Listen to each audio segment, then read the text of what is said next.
Okey dah. Dah. Dah. Assalamualaikum warahmatullahi wabarakatuh. Bismillahirrahmanirrahim. Alhamdulillahirabbil alamin. Wassalatu wassalamu ala sayyidina Muhammadin asyrafil mursalin wa ala alihi wa ashabihi ajma'in. Subhanaka la ilma lana illa ma 'allamtana innaka antal alimul hakim wa la haula wa la quwwata illa billahil aliyyil azim. Yang saya hormati pihak Rustia, tuan-tuan, puan-puan yang berada bersama-sama pada pagi ini, dan mungkin ada yang sedang mengikuti kita secara atas talian. Moga-moga kita semua dirahmati oleh Allah Subhanahu wa taala. Alhamdulillah, pertama-tamanya syukur pada Allah dapat kita sama-sama pada pagi ini setelah kita bercuti panjang. Kita mohon pada Allah Subhanahu wa taala, mudah-mudahan keadaan akan bertambah baik dan apa yang kita telah lalui selama beberapa bulan ini tidak akan berulang semula, insya-Allah. Jadi kuliah kita pada pagi ini tentang fiqh solat, fiqh sembahyang. Kalau kita imbas semula kuliah yang terakhir kita pada bulan berapa? Bulan 2. Pada bulan 2 yang lalu kita membincangkan tentang tajuk bersalawat ke atas Nabi SAW dalam solat. Ada 3 tempat dalam solat di mana kita dituntut untuk bersalawat ke atas Nabi SAW, walaupun ada perbezaan di kalangan ulama sama ada tuntutan itu berbentuk wajib ataupun sunat. Jadi kita ulang sikit. Ni dah 3 bulan lama ni. Yang pertama, bersalawat ke atas Nabi SAW ketika duduk tasyahud akhir, duduk tahiyat akhir. Ni tempat yang pertama. Mazhab Syafi'i berpandangan bersalawat ke atas Nabi ketika duduk tahiyat akhir hukumnya wajib dan ia merupakan rukun dalam solat. Apabila tak dilakukan selawat ni dalam tasyahud akhir, maka solat yang dilakukan itu adalah tidak sah hukumnya sebab dia rukun. Pandangan mazhab Syafi'i ini sama dengan pandangan yang masyhur dalam mazhab Hambali. Mazhab Hambali. Pandangan yang kedua, bersalawat ke atas Nabi SAW dalam tahiyat akhir hukumnya sunat. Dia tidak wajib. Tidak wajib. Maknanya kalau tak dilakukan pun solat tetap sah. Itu sunat hukumnya. Ini adalah pandangan ramai kebanyakan ulama, termasuklah ulama daripada mazhab Hanafi, mazhab Maliki, dan salah satu pandangan dalam mazhab Hambali yang dipilih oleh ramai juga daripada kalangan ulama'nya. Jadi ini 2 pandangan tentang bersalawat ke atas Nabi SAW dalam tahiyat akhir ketika duduk tasyahud akhir. Kadar minima yang wajib kalau kita nak bersalawat ke atas Nabi SAW dalam tahiyat akhir ini, paling kurang Allahumma salli ala Muhammad. Itu yang paling kurang sekali.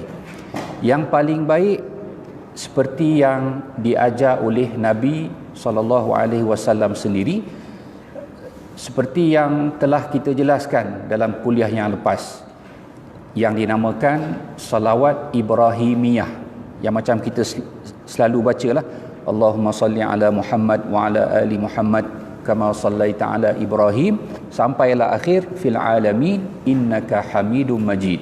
Ini bentuk selawat yang paling baik sekali untuk dibaca dalam tahiyat akhir. Cuma ikut pandangan mazhab Syafi'i, bacaan selawat dalam tahiyat akhir ini mesti dilakukan setelah selesai sempurna membaca tasyahud, membaca tahiyat tu sendiri. Tak boleh kita baca tahiyat baca selawat dulu kemudian baru baca tahiyat. Kena ikut dia punya susunan tertibnya. Dan begitu juga tidak disyaratkan mualat berturut-turut antara bacaan tahiyat itu dengan selawat. Maknanya kalau kita baca tahiyat, setakat mana tahiyat tu? Asyhadu an la ilaha illallah wa asyhadu anna Muhammadar Rasulullah. Itu tahiyat. Lepas daripada tu kita baca zikir-zikir yang lain. Subhanallah walhamdulillah wala ilaha illallah wallahu akbar. Contohnya, boleh tak? Boleh. Tak disyaratkan berturut-turut antara bacaan tahiyat itu dengan selawat ke atas Nabi. Maknanya kalau kita selang antara bacaan tahiyat dengan selawat itu dengan zikir yang lain pun hukumnya boleh. Itu makna tak disyaratkan berturut-turut. Kemudian bacaan tahiyat ini apabila ia ini adalah rukun dalam sembahyang, rukun perkataan, dia disyaratkan seperti rukun-rukun bacaan yang lain. Rukun bacaan takbiratul ihram, Allahu akbar, itu rukun bacaan dalam sembahyang. Bacaan Fatihah itu rukun dalam sembahyang. Bacaan tahiyat rukun dalam sembahyang, rukun perkataan. Selawat ke atas Nabi dalam tahiyat akhir itu pun rukun perkataan dalam sembahyang. Dan yang terakhir ucapan salam, Assalamualaikum, itu juga rukun perkataan dalam sembahyang. Jadi 5 rukun perkataan dalam sembahyang ini syaratnya kita kena lafazkan. Kita kena lafazkan, tak memadai hanya kita kumat kamit tanpa kita lafazkan dengan suara. Samalah selawat ni, kita kena lafazkan dia. Sekurang-kurangnya kata ulama mazhab Syafi'i, kita dengar apa yang kita lafazkan itu dalam suasana yang tenang, yang tak ada hiruk pikuk. Kalau kita cakap tu kita boleh dengar apa yang kita lafazkan. Dan yang terakhir, berselawat ke atas Nabi dalam tahiyat akhir disyaratkan dilakukan dalam keadaan duduk. Tak boleh sambil-sambil berdiri kita selawat. Baca tahiyat duduk. Time selawat tu mungkin kita nak ambil barang ke apa-apa, kita bangun sekejap, time tu kita selawat. Allahumma salli ala Muhammad, lepas tu duduk balik. Ini tak memadai sebab syarat dia mesti dilakukan dalam keadaan duduk. Bacaan tahiyat akhir, selawat ke atas Nabi dalam tahiyat akhir, begitu juga ucapan salam, Assalamualaikum, ini semua disyarat untuk dilakukan dalam keadaan duduk. Jadi itu tempat yang pertama kita dituntut untuk berselawat ke atas Nabi dalam solat. Tempatnya ketika duduk tasyahud akhir ataupun tahiyat akhir. Yang kedua, dituntut untuk berselawat ke atas Nabi ketika duduk tasyahud awal, duduk tahiyat awal. Ini juga ulama berbeza pandangan dalam hukumnya. Mazhab Syafi'i hukumnya sunat dalam tahiyat awal. Tapi sunat ini adalah sunat yang dituntut. Sunat yang menjadi sebahagian sembahyang. Kita panggil sunat ab'ad, sebahagian daripada sembahyang. Sunat ini sekiranya ditinggalkan, sama ada sengaja ditinggalkan ataupun terlupa lalu ditinggalkan, disunatkan untuk sujud sahwi. Sujud sahwi.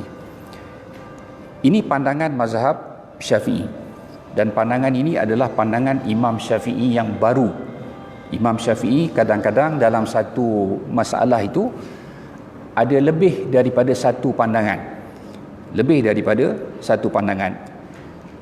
Hukum sunat membaca selawat dalam tahiyat awal ini mengikut pandangan Imam Syafi'i yang baru. Bila baru tu? Baru ni setelah Imam Syafi'i berhijrah ke Mesir. Sebelum daripada Imam Syafi'i berhijrah ke Mesir, beliau duduk di Iraq, duduk di Baghdad. Jadi kalau Imam Syafi'i dia ada mengeluarkan satu-satu pandangan tentang hukum ketika beliau berada di Baghdad, Iraq. Kemudian pandangan itu berubah ketika Imam Syafi'i berada di Mesir. Pandangan yang lama itu dinamakan pandangan lama. Dalam bahasa Arab dia panggil qaul qadim, pandangan lama. Lepas Imam Syafi'i berhijrah ke Mesir, pandangan itu dipanggil pandangan baru. Bahasa Arab disebut qaul jadid, pandangan baru. Ada beberapa masalah berubah dia punya pandangan. Antaranya ini, hukum selawat ke atas Nabi dalam tahiyat awal. Ketika di Iraq, pandangan Imam Syafi'i selawat ke atas Nabi dalam tahiyat awal tak disunatkan. Tapi setelah beliau berhijrah ke Mesir, berubah dia punya pandangan. Yang asalnya tak disunatkan, tapi setelah berhijrah ke Mesir, pandangan beliau kata sunat. Ini pandangan Imam Syafi'i yang baru. Pandangan yang kedua, tak sunat berselawat ke atas Nabi dalam tahiyat awal. Tak sunat hukumnya. Maknanya duduk, bangun. Duduk, baca tahiyat awal, kemudian bangun. Tak sunat selawat. Ini adalah pandangan majoriti ulama. Majoriti ulama, termasuklah ulama daripada mazhab Hanafi, mazhab Maliki, mazhab Hambali dan pandangan Imam Syafi'i yang lama. Majoriti kata tak sunat hukumnya. Dan tempat yang ketiga yang dituntut untuk kita berselawat ke atas Nabi dalam sembahyang iaitu ketika kunut. Ini adalah pandangan mazhab Syafi'i. Sebab mazhab Syafi'i berbeza dengan pandangan mazhab yang lain dalam soal kunut. Semua mazhab bersepakat dalam kunut witir itu disunatkan untuk dalam solat witir, disunatkan untuk kunut witir di bulan Ramadan. Tapi dalam sembahyang subuh ulama tak sependapat. Dalam sembahyang subuh adakah disunatkan untuk membaca witir, baca kunut ataupun tidak dalam sembahyang subuh? Mazhab Syafi'i kata sunat baca kunut dalam sembahyang subuh. Mazhab Maliki pun kata sunat baca kunut dalam sembahyang subuh. Cuma antara mazhab Syafi'i dengan mazhab Maliki tempatnya berbeza. Mazhab Syafi'i, kunut dalam sembahyang subuh dibaca dalam rakaat yang kedua setelah rukuk ketika i'tidal. Itu mazhab Syafi'i. Tapi mazhab Maliki dibaca itu sebelum rukuk. Sebelum rukuk. Tempat tu berbeza. Sebab tu kalau kita pergi ke mana-mana tempat, contohnya berimamkan seorang yang bermazhab mazhab Maliki dalam sembahyang subuh, jangan kita pelik kalau dia baca kunut sebelum rukuk. Jadi kita tahu itu adalah pandangan mazhab Maliki. Mana dalam dunia ni yang banyak guna mazhab Maliki? Di sebelah Afrika sana. Belah Afrika boleh kata majoriti guna mazhab Maliki. Dan negara-negara Arab yang berada di benua Afrika banyak yang guna mazhab Maliki. Morocco, Algeria, Tunisia, Mauritania itu banyak guna pandangan mazhab Maliki. Dan selawat ke atas Nabi dalam kunut ini dia sunat yang dituntut. Sunat yang dituntut.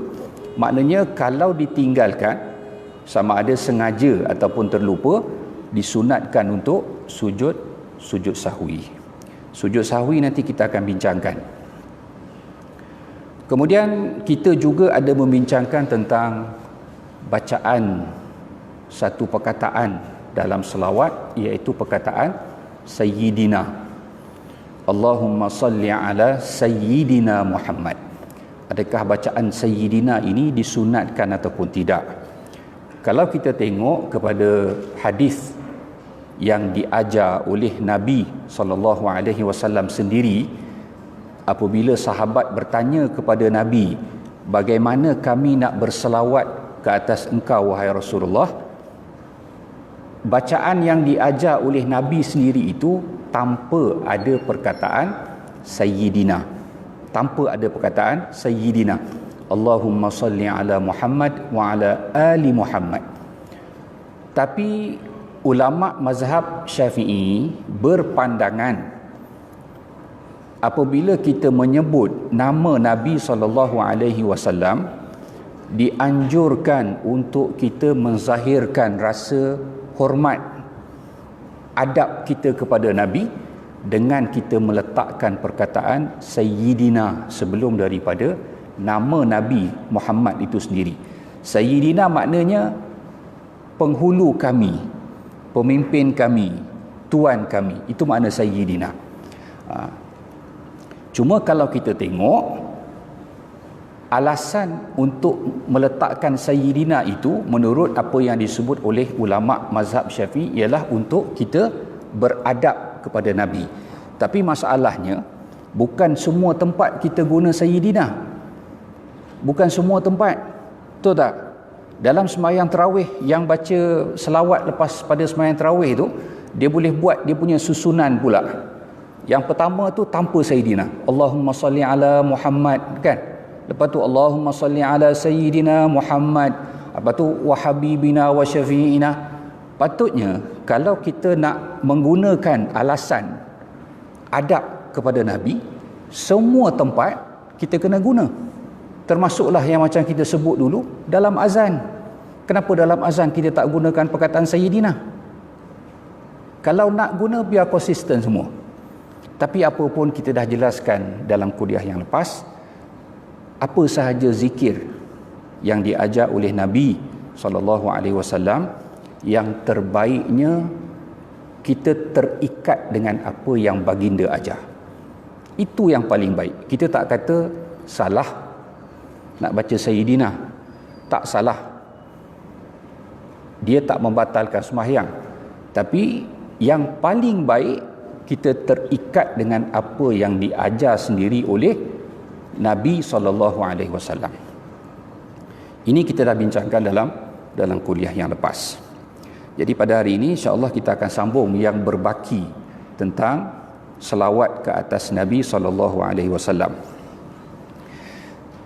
Selain daripada dalam sembahyang, ada beberapa tempat dan waktu yang kita ini dituntut untuk berselawat ke atas Nabi SAW. Yang pertama, tempat yang pertama, selepas daripada azan. Kita dengar azan, lepas daripada dengar azan, sunat untuk kita berselawat ke atas Nabi SAW.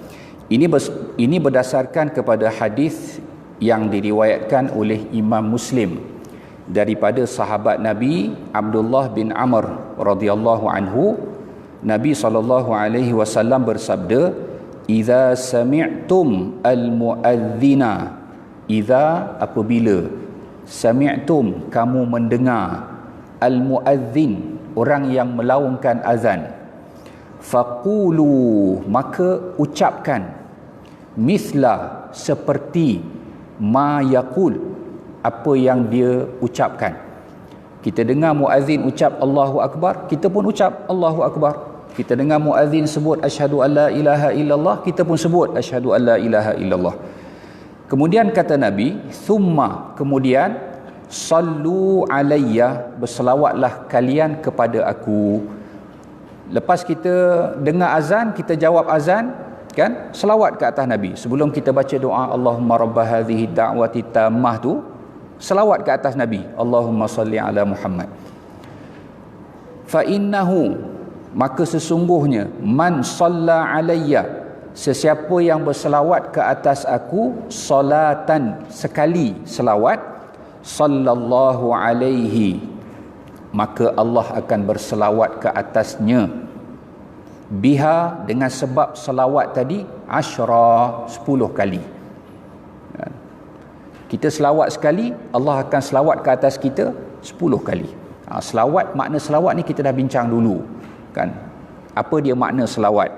Ramai ulama mengatakan selawat kita kepada Nabi maknanya kita memohon ampun untuk Nabi, ataupun kita memohon supaya Allah memuji Nabi. Itu makna selawat. Dan selawat Allah ke atas kita maknanya pengampunan dan rahmat. Itu antara makna selawat. Kemudian yang kedua, tempat yang kita disunatkan untuk kita berselawat ke atas Nabi ketika kita masuk dan keluar daripada masjid. Masuk dan keluar pada masjid, sunat kita berselawat ke atas Nabi.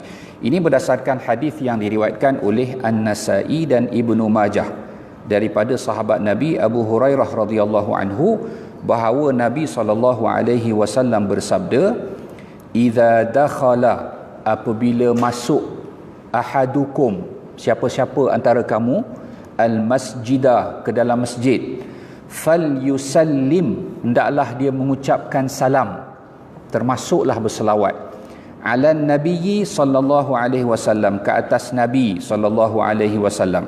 Masuk aja masjid, selawat ke atas Nabi. Ini mungkin ramai kita terlepas kan. Masuk masjid kita biasanya baca doa aje, tapi terlepas untuk selawat ke atas Nabi. Wal yaqul, dan hendaklah dia berkata lepas selawat pada Nabi baru doa, Allahumma ftahli, ya Allah bukakanlah untukku abwaaba rahmatik, pintu-pintu rahmatmu. Minta pada Allah supaya Allah buka pintu-pintu rahmat untuk kita. Kemudian wa idza kharaja, apabila keluar daripada masjid, falyusallim ala nabi sallallahu alaihi wasallam, sama selawat dan ucapkan salam, Allahumma salli wa sallim ala an-nabi. Wal yaqul, dan berkata Allahumma ajirni, Allahumma wahai Tuhan, ajirni, selamatkan saya, minasyaitan, daripada syaitan, ar-rajim, yang direjam. Yang ketiga, tempat yang disunatkan untuk kita berselawat dan dituntut untuk kita berselawat ialah ketika kita berdoa. Kita doa, minta dengan Allah apa saja doa kan, dituntut untuk kita berselawat ke atas Nabi. Ini berdasarkan hadis yang diriwayatkan oleh Al-Imam At-Tirmizi daripada sahabat Nabi Fadalah bin Ubaid radhiyallahu anhu, sami'an nabiyyu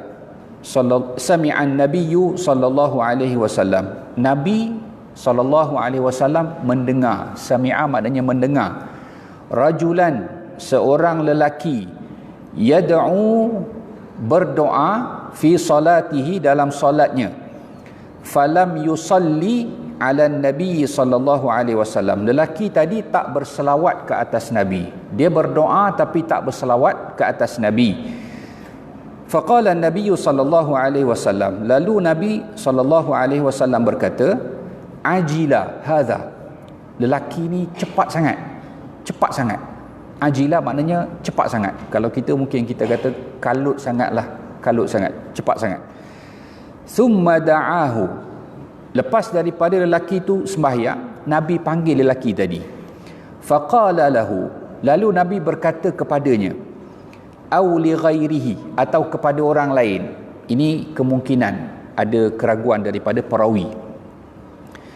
Nabi kata, idza shalla ahadukum, apabila seseorang kamu bersolat, bersembahyang, falyabda, maka hendaklah dia bermula bitahmidillah, dengan memuji Allah, wassana'i alaih, dan memuji lagi ke atasnya.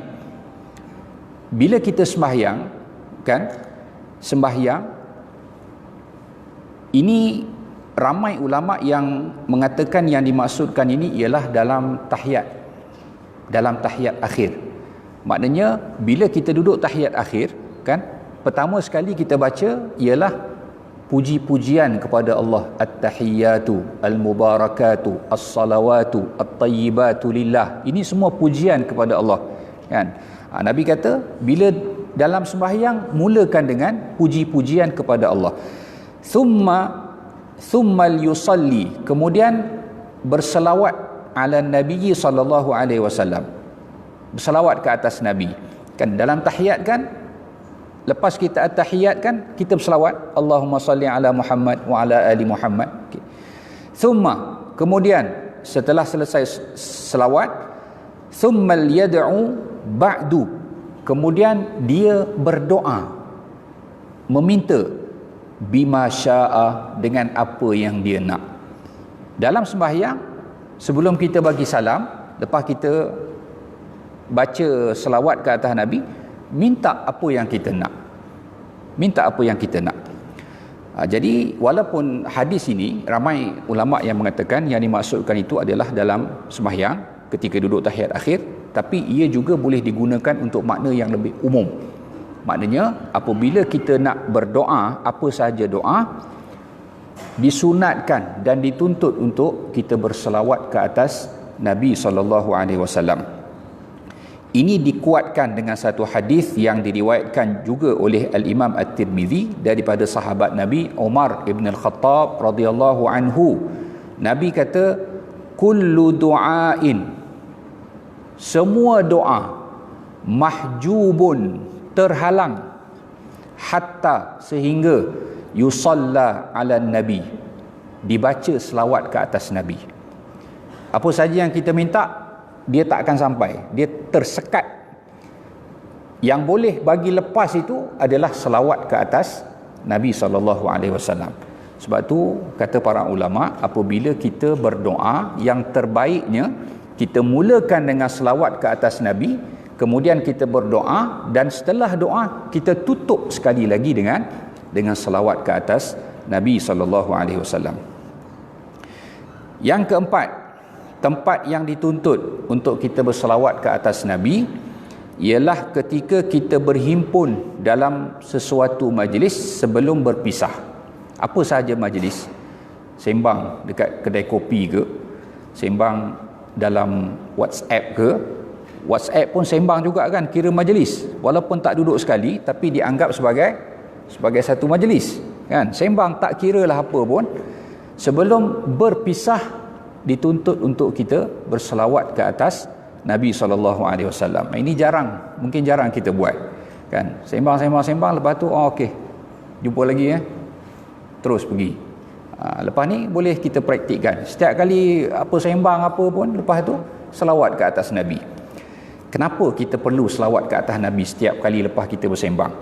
Ini dijelaskan oleh hadis ini, hadis riwayat Imam At-Tirmizi daripada sahabat Nabi Abu Hurairah radhiyallahu anhu. Abu Hurairah ni dia nama timangan dia.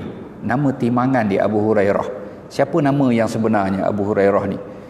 Pandangan yang masyhur, nama dia ni Abdurrahman bin Sakhr, nama dia, tapi lebih dikenali dengan Abu Hurairah.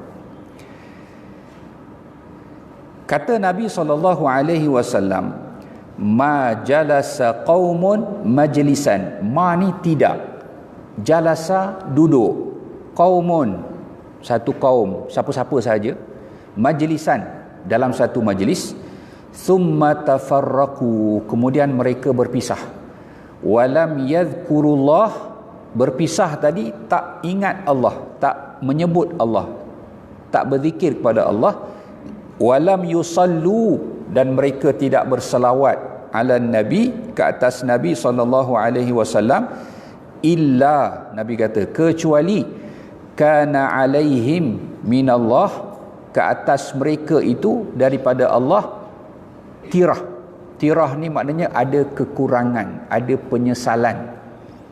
penyesalan. Sebab bila kita duduk bersembang ni, ada kemungkinan tak sesuatu yang kita ucapkan yang mendatangkan dosa yang kita tak sedar?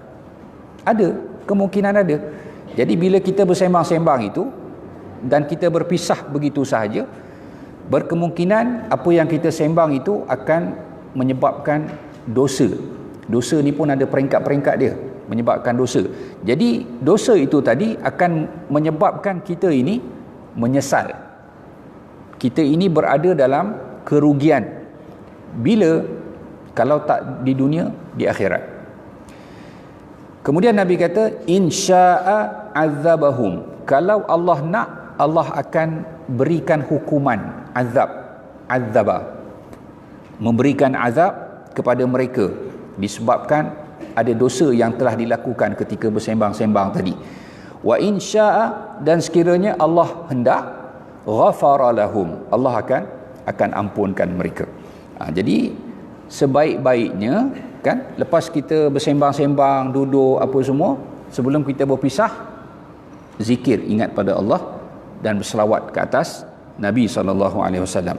Yang terbaiknya kita baca kafarah majlis, dipanggil subhanakallahumma bihamdik asyhadu an la ilaha illa anta astaghfiruka wa atubu ilaih. Ini bila kita duduk dalam majlis, ujung tu kita baca ni kan. Bila kita buat apa saja pun dalam majlis tu, sebut benda-benda yang tak baik ke apa contohnya, insya-Allah mudah-mudahan Allah akan ampunkan semua. Dan yang kelima, antara tempat yang kita dituntut untuk berselawat ke atas Nabi ialah pada hari Jumaat. Pada hari Jumaat. Ini berdasarkan hadis yang diriwayatkan oleh Al-Imam Al-Baihaqi daripada sahabat Nabi Anas bin Malik radhiyallahu anhu. Nabi SAW bersabda, akthiru, perbanyakkan kamu as-salata alayya, berselawat ke atas aku, kata Nabi, yaumal jumu'ah, pada hari Jumaat, walailatal jumu'ah, dan pada malam Jumaat. Malam Jumaat dan siang Jumaat, perbanyakkan selawat ke atas aku, kata Nabi.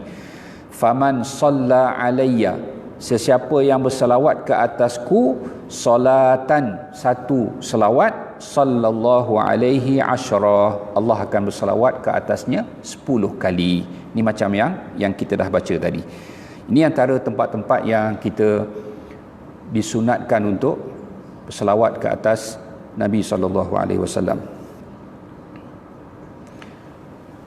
Ada satu tempat kita biasa kadang-kadang sekali-sekala telinga kita ni dia bunyi apa macam berdengung kan, bunyi kan. Itu kenapa tu? Hakikatnya wallahu alam, kita tak tahu. Tapi ada satu hadis yang disebut kan, dalam hadis tu dia kata apabila telinga tu berdengung tu, berdesing tu, hadis tu disebut, Nabi kata ingat aku dan berselawat ke atas aku. Kemudian baca zakarallahu bi khairin man zakarani, mudah-mudahan Allah ingat dengan kebaikan orang yang ingat pada aku. Itu ada dalam sebuah hadis, tapi hadis tu lemah, hadis dhaif. Jadi kalau ditengok kepada apa yang disebut tu, doa yang diajar oleh Nabi dalam hadis tu, zakarallahu bi khairin man zakarani, kalau difaham daripada doa tu, maknanya ketika itu ada orang yang sedang ingat pada kita. Ada orang yang sedang ingat pada kita. Jadi dengan sebab itu kita doa, zakarallahu bi khairin man zakarani. Kan, mudah-mudahan Allah ingat dengan kebaikan orang yang ingat pada aku. Difahaminya begitulah, tapi hadis ni hadis yang dhaif, hadis yang lemah. Kemudian setelah kita selesai berselawat ke atas Nabi SAW dalam sembahyang, kita disunatkan untuk berdoa. Ini setelah kita selesai membaca tasyahud dan berselawat ke atas Nabi sebelum kita memberi salam. Sunat kita berdoa, minta kepada Allah. Minta apa sahaja yang kita nak minta. Imam Al-Bukhari meriwayatkan daripada sahabat Nabi Abdullah bin Mas'ud radhiyallahu anhu, bahawa Nabi SAW bersabda. Nabi kata, idza shalla ahadukum, apabila seseorang kamu bersembahyang, falyaqul, hendaklah dia membaca at-tahiyyatu lillah was-salawatut thayyibat. Ini dalam tahiyat akhir. Summa, kemudian kata Nabi, summal yatakhayyar. Yatakhayyar ni maknanya dia pilih minad du'a, daripada doa, ma a'jabahu ilaihi, apa yang dia nak, apa yang dia suka. Pilih doa apa yang dia nak, apa sahaja minta pada Allah. Fayad'u, lalu berdoa minta kepada Allah. Ini bila ni? Lepas habis baca tahiyat, selawat, sebelum memberi salam. Tempat antara yang Allah mustajabkan doa sebelum beri salam. Minta apa saja. Habis kita nak minta macam mana? Boleh ke nak minta dalam bahasa Melayu? Banyak benda nak minta ni. Tapi macam mana nak minta? Boleh ke minta dalam bahasa Melayu? Kalau ikut pandangan mazhab Syafi'i, tak boleh, kecuali doa itu doa yang ada dalam Quran ataupun doa yang ada dalam hadis Nabi. Itu boleh. Kalau kita tak boleh nak baca dalam bahasa Arab, kita boleh terjemahkan ke dalam bahasa yang kita boleh. Doa dalam Quran banyak kan doa dalam Quran. Rabbana hablana min azwajina wa dhurriyyatina qurrata a'yun, kan? Rabbana zalamna anfusana wa illam taghfir lana. Banyak doa dalam Quran. Rabbana atina fid dunya hasanah wa fil akhirati hasanah. Doa dalam hadis pun banyak doa dalam hadis. Banyak doa. Jadi doa-doa ini, kalau kita tak boleh nak ingat dalam bahasa Arab, kita boleh terjemahkan dia ke dalam bahasa apa yang kita boleh. Dalam bahasa Melayu boleh, dan kita boleh baca dalam sembahyang. Ini pandangan mazhab Syafi'i. Tapi ada satu pandangan yang lain. Yang pandangan ini sebenarnya dia bukan pandangan mazhab. Dia pandangan individu yang menggunakan hadis yang disebut oleh Nabi ni. Sebab Nabi kata apa? Liyatakhayyar minad du'a ma a'jabahu. Pilih apa yang dia nak. Ini kan bersifat umum. Dia tak tertentu dalam bahasa Arab. Apa sahaja doa yang kita nak, yang kita suka, kita minta dengan Allah, walaupun dia menggunakan bahasa selain daripada bahasa Arab. Ini antara pandangan yang banyak juga difatwakan, pandangan ini. Tapi terpulanglah kepada masing-masing. Kalau nak baca dalam bahasa Melayu, silakan. Kalau tak nak baca pun tak apa. Cuma tempat tadi tu antara tempat yang Allah mustajabkan doa. Ada beberapa doa yang diriwayatkan daripada Nabi SAW sendiri. Ini doa ni yang memang Nabi doa sendiri. Jadi kalau katakan boleh baca dalam bahasa Arab, baca dalam bahasa Arab. Kalau tak boleh baca dalam bahasa Arab, nak terjemah dalam bahasa Melayu pun boleh. Apa kita akan sebut ni, ada beberapa doa. Dia sebenarnya doa-doa yang terbaik ini doa Nabi sendiri. Bila Nabi minta, itulah yang sepatutnya kita minta. Betul tak? Itu yang sepatutnya kita minta. Cuma ada mungkin doa yang kita tak sanggup nak minta, yang Nabi minta tapi kita tak sanggup nak minta. Apa dia? Antaranya Nabi minta supaya dihidupkan dalam keadaan miskin. Sanggup nak minta miskin. Dan ada doa yang Nabi minta supaya makanan Nabi ni, makanan harian dia ni dan keluarga dia cukup-cukup aja. Allahumma ja'al quta ali Muhammadin kafafa. Makna cukup-cukup aja. Bukan makna kenyang, sekadar melepaskan supaya boleh hidup. Ini antara doa Nabi. Sanggup minta macam ni?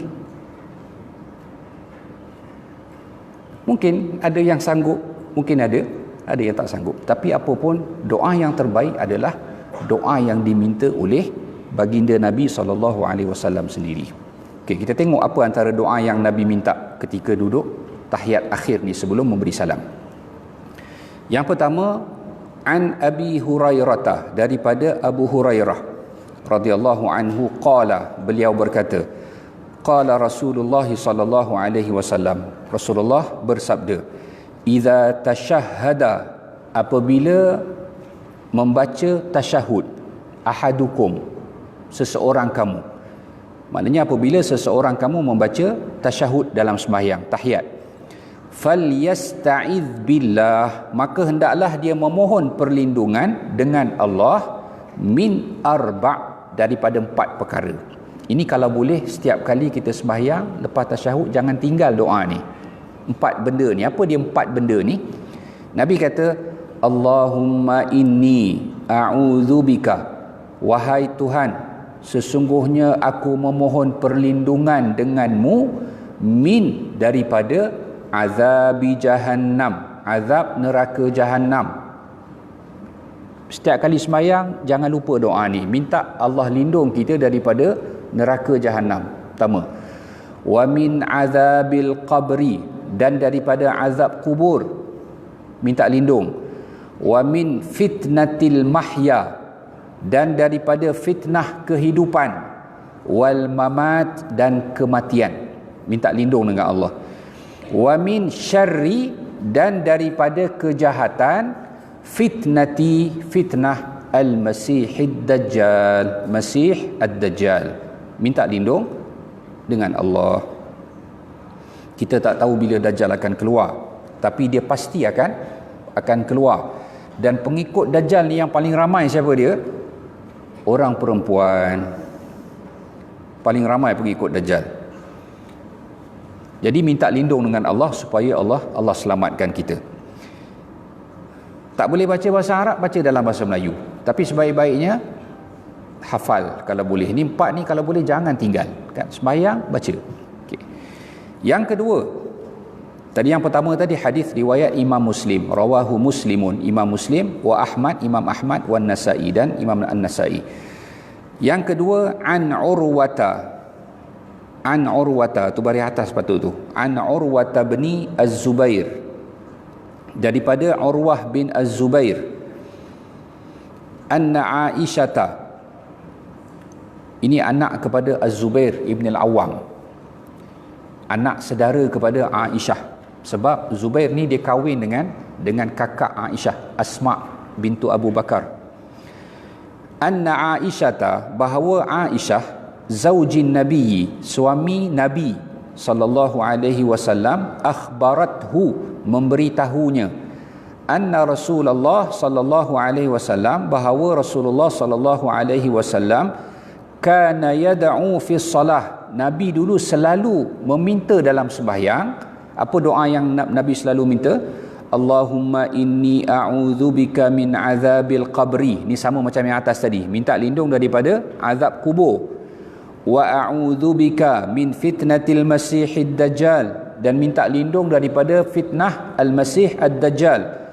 Wa a'udzubika min fitnatil mahya wa fitnatil mamat. Ni pun sama, minta lindung daripada fitnah kehidupan dan fitnah kematian, sama. Allahumma inni a'udzubika, yang ni yang lain. Allahumma, wahai Tuhan, inni a'udzubika, sesungguhnya aku memohon perlindungan denganmu, minal ma'tham. Ma'tham ni apa dia? Minta lindung daripada sesuatu yang dosa ataupun yang membawa kepada dosa. Kita minta supaya Allah lindung kita, setiap tindakan kita itu tak membawa kepada dosa. Kita minta Allah jaga kita ni. Macam-macam nak buat dosa, Allah akan palingkan. Macam-macam nak buat dosa, Allah akan palingkan tempat lain.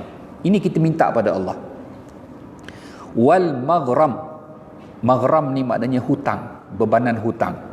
Minta lindung dengan Allah daripada bebanan hutang. Faqala lahu qailun, maka seorang bertanya kepada Nabi, ma akthara ma tasta'idhu minal maghram. Ma akthara, banyaknya, ma tasta'idh, engkau ni minta lindung, minal maghram, daripada hutang. Maknanya yang berkata kepada Nabi ni, bila dia tengok Nabi ni banyak sangat minta doa supaya Allah lindung daripada bebanan hutang, dia pun tanya kan, kenapa banyak sangat minta lindung daripada hutang? Faqala, maka Nabi berkata, innar rajula, sesungguhnya seorang itu, idza gharima, apabila dia banyak hutang, haddatha, dia banyak dia punya alasan dia, banyak dia punya songeh dia, kan? Fakadzaba, lalu dia pun menipu. Jadi orang yang banyak bebanan hutang ni kan banyak dia punya putar belit dia, banyak putar belit, situ dia sekejap cakap macam ni, sekejap cakap macam ni, kan? Bila putar belit terpaksa menipu. Wa wa'ada, dan dia banyak berjanji, fa akhlafa, lalu dia mungkiri. Sekejap kata nak bayar hari ni, kejap kata nak bayar besok, besok pun tak bayar juga, minggu depan pun tak bayar. Jadi ini kebiasaannya orang yang berhutang macam ini. Sebab itu awal lagi Nabi minta supaya diselamatkan daripada bebanan hutang. Ini antara doa yang Nabi baca dalam sembahyang. Okey, kemudian yang ketiga, an Ali bin Abi Talib, daripada Ali bin Abi Talib radhiyallahu anhu. Qala, Ali bin Abi Talib ni sepupu Nabi dan menantunya, berkahwin dengan anak Nabi Fatimah. Kata Ali, kana Rasulullah sallallahu alaihi wasallam idza qama ila salah, baginda Rasulullah apabila baginda nak menunaikan solat,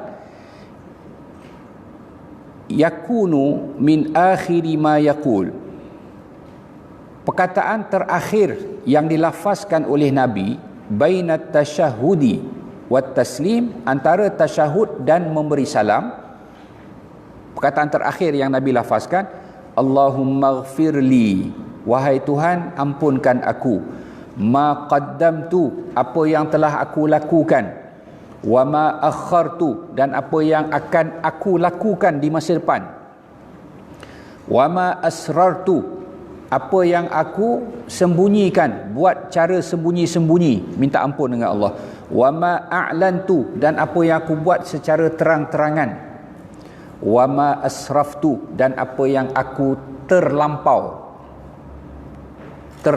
berlebihan buat, itu juga minta ampun dengan Allah. Wa ma anta a'lamu bihi minni, dan apa yang kau lebih tahu tentangnya daripada aku. Antal muqaddimu, sesungguhnya engkaulah yang mendahulukan, wa antal muakhiru, dan engkau juga yang mengkemudiankan, la ilaha illa anta, tiada Tuhan yang layak disembah melainkan engkau. Ini hadis riwayat Imam Muslim. Yang keempat, an Abi Bakrin As-Siddiq, daripada Abu Bakar As-Siddiq radhiyallahu anhu. Abu Bakar ni pun nama timangan dia. Siapa dia nama Abu Bakar? Kita biasa sebut Abu Bakar Siddiq, kan? Nama dia siapa? Nama dia Abdullah. Abu Bakar ni namanya Abdullah. Ayah dia Abu Quhafah, ayah kepada Abu Bakar As-Siddiq. Radhiyallahu anhu annahu qala, beliau berkata, li Rasulillah sallallahu alaihi wasallam, alimni, ajarkan kepada saya, kata Abu Bakar, doaan, satu doa, ad'u bihi fi salati, yang aku boleh minta dalam sembahyang. Abu Bakar minta, Nabi ajar.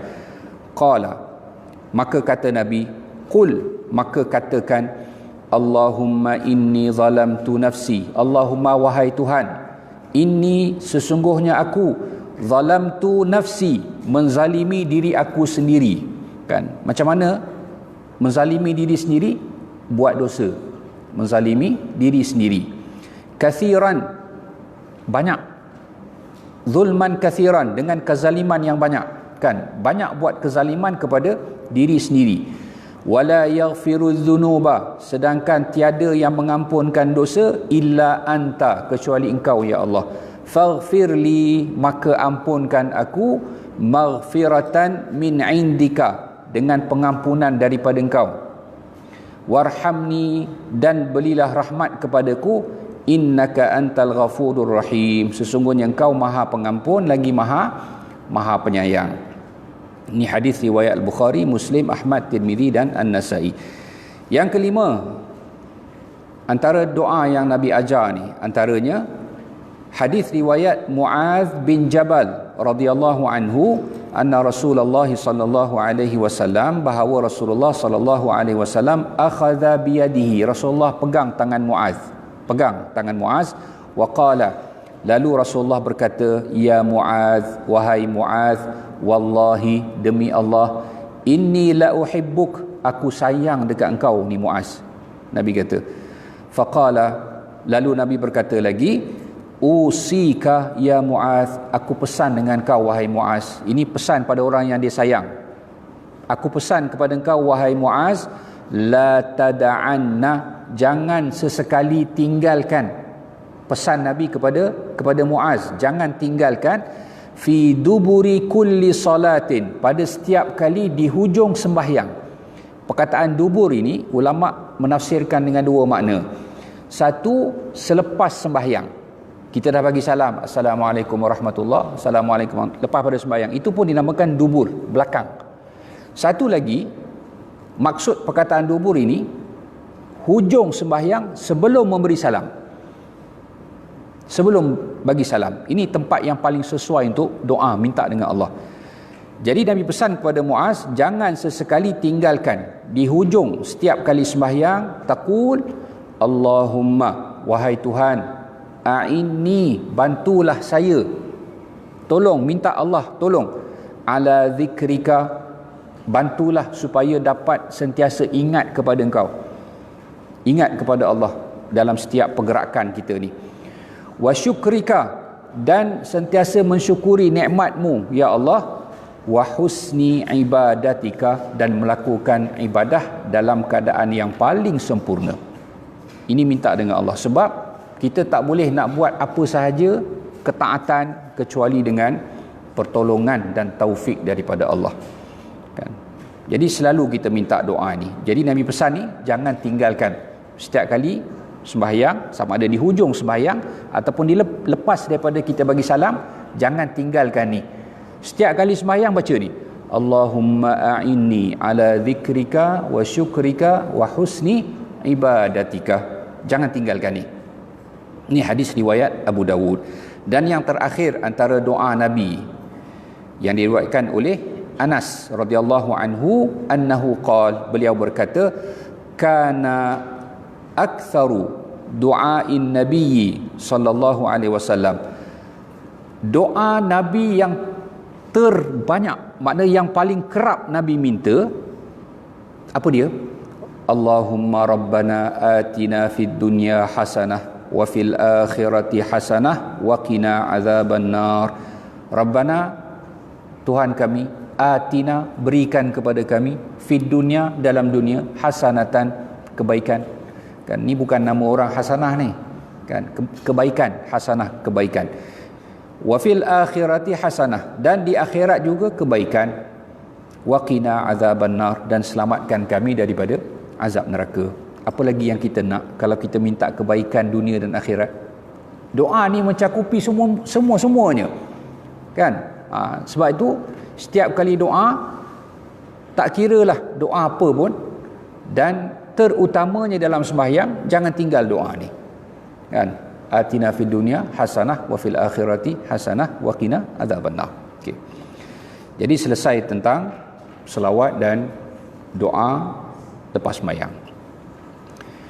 Okey, setakat ni ada apa-apa kemusykilan?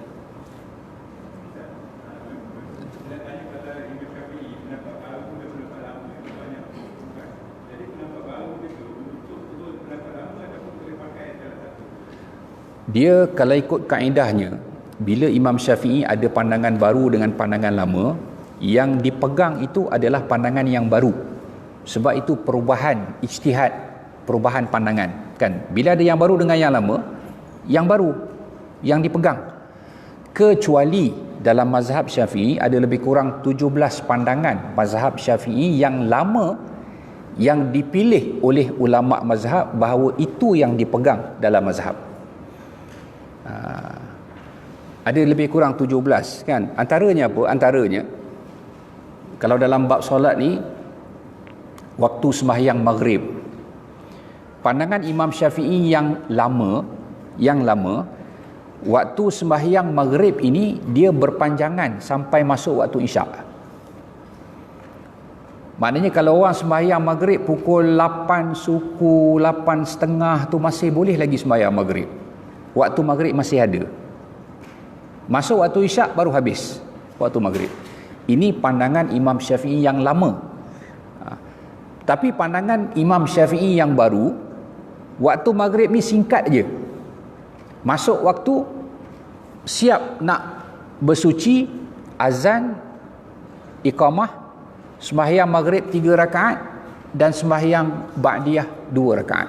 Lepas tu habis waktu maghrib. Berapa minit je? Tak panjang. Maknanya kalau orang sembahyang maghrib pukul 8.30 tu, itu qada lah tu. Kalau ikut pandangan Imam Syafi'i yang baru. Tapi ulama mazhab Syafi'i dia fatwa, dia kata dalam mazhab kita pegang kepada yang lama. Pandangan yang lama. Maknanya berpanjangan dia punya waktu sampailah masuk waktu isyak. Ini dalam mazhab Syafi'i ada lebih kurang 17 pandangan. Ya puan, saya bagi yang sana dulu diangkat dulu.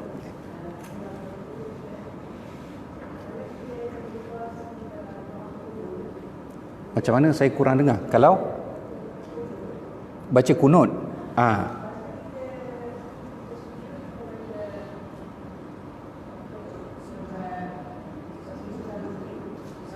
sekejap.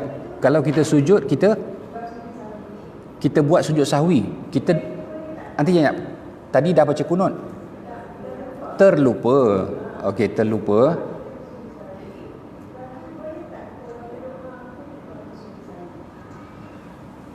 Tentang kunut, perinciannya lepas ni kita akan bincangkan secara detail. Sebab tajuk yang kita akan bincangkan selepas ni ialah sujud sahwi. Kita dah baca tahiyat, dah baca selawat, doa, kan tinggal bagi salam kan? Assalamualaikum kan? Tu yang hujung dia. Sebelum hujung tu ada satu benda yang mungkin berlaku, iaitu sujud sahwi. Jadi kita akan bincang sujud sahwi. Cuma hari ini mungkin tak sempat kita nak habiskan semua. Tentang kunut. Kunut ni antara satu sebab kalau ditinggalkan dia akan dituntut untuk sujud sahwi. Cuma mungkin soalan tu kita akan tangguhkan besok bila kita bincang tentang kunut.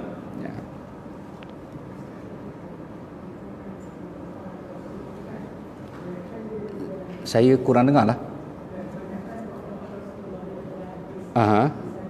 Ya.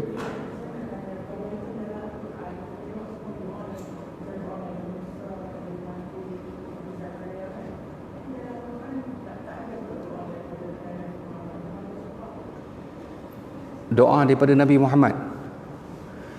Sebab dalam Quran itu Allah hikayatkan doa daripada nabi-nabi yang sebelumnya. Quran ni kan Allah turunkan kepada Nabi Muhammad, kan? Jadi bila Allah turunkan kepada Nabi Muhammad, Allah akan hikayatkan ada beberapa perkataan ataupun doa yang telah diucapkan oleh nabi-nabi yang dulu. Macam doa Nabi Zakaria, dia tak ada anak kan, dia minta dengan Allah, Rabbila tazarni fardan, jangan tinggalkan aku keseorangan tanpa zuriat. Allah hikayatkan. Tapi Nabi Muhammad, Quran tu diturunkan kepada dia. Jadi kenapa nak dihikayatkan doa dia sendiri? Kecuali ada sesuatu. Saya ingat kalau doa Nabi Muhammad sendiri dalam Quran, tak ada yang Allah hikayatkan dalam Quran.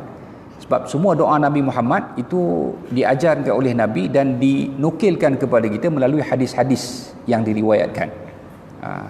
Itu ke soalan dia? Ada benda lain?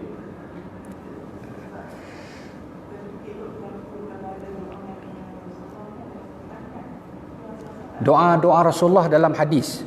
Hadis-hadis Nabi itu perkataan-perkataan Nabi. Jadi kalau kita nak ambil doa daripada Nabi, kita tengok dalam hadis. Banyak buku-buku yang disusun tentang doa Nabi ni. Ada yang lain? Tak ada?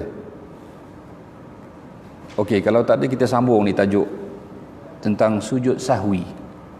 Sujud sahwi.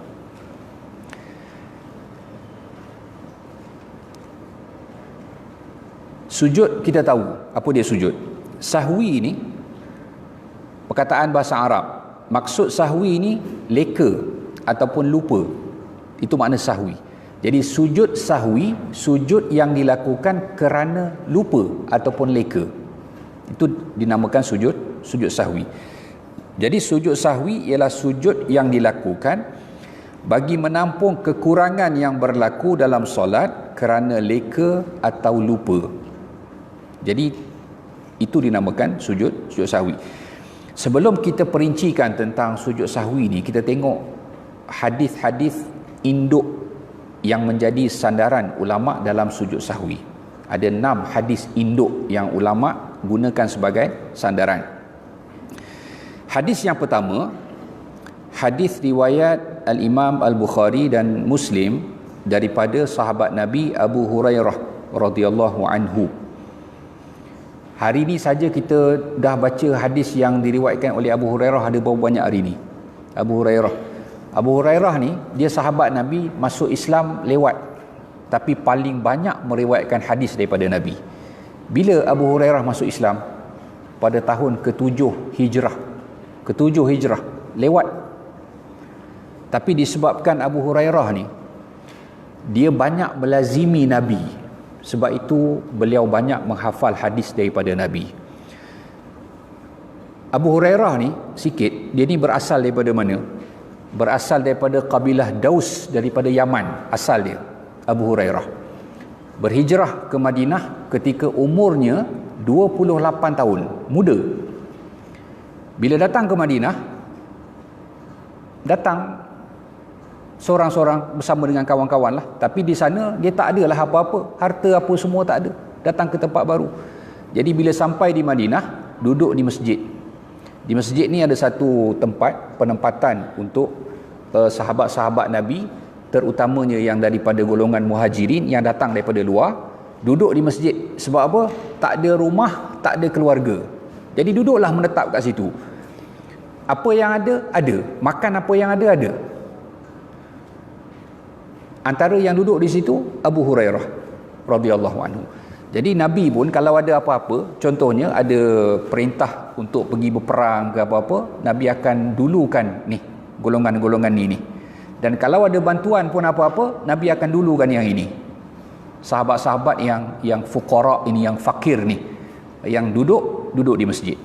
Jadi disebabkan itu, kesempatan tu digunakan oleh Abu Hurairah untuk melazimi Nabi dan banyak menghafal hadis daripada Nabi SAW. Jadi kata Abu Hurairah, Nabi SAW bersabda, "Idza nudiya bil azani," apabila dilaungkan azan, adbara asy-syaitan, syaitan pun lari bertempiaran. Dengar je azan, syaitan lari. Cukup takut syaitan dengan azan. Lahu duratun, masa dia tengah lari tu, syaitan ni dia akan mengeluarkan kentut. Dia akan kentut. Hadis ni ada setengah ulama kata dia kiasan. Kentut tu kiasan. Tapi sebenarnya apabila boleh difahami cara hakikinya, lebih baik difahami cara hakiki. Ramai ulama yang memahami memang hakiki. Bila syaitan dia dengar azan, dia lari tu, sambil lari tu dia akan terkentut. Bunyi macam mana wallahu a'lam. Siapa yang pernah dengar? Tapi hakikatnya memang dia akan kentut. Masa tengah lari tu dia akan kentut. Kenapa dia lari? Hatta la yasma'a al-azan. Dia lari tu sebab dia tak nak dengar azan. Cukup takut dia dengan azan. Ini syaitan ni. Kalau tahap bawah daripada syaitan, lari tak kalau dengar azan?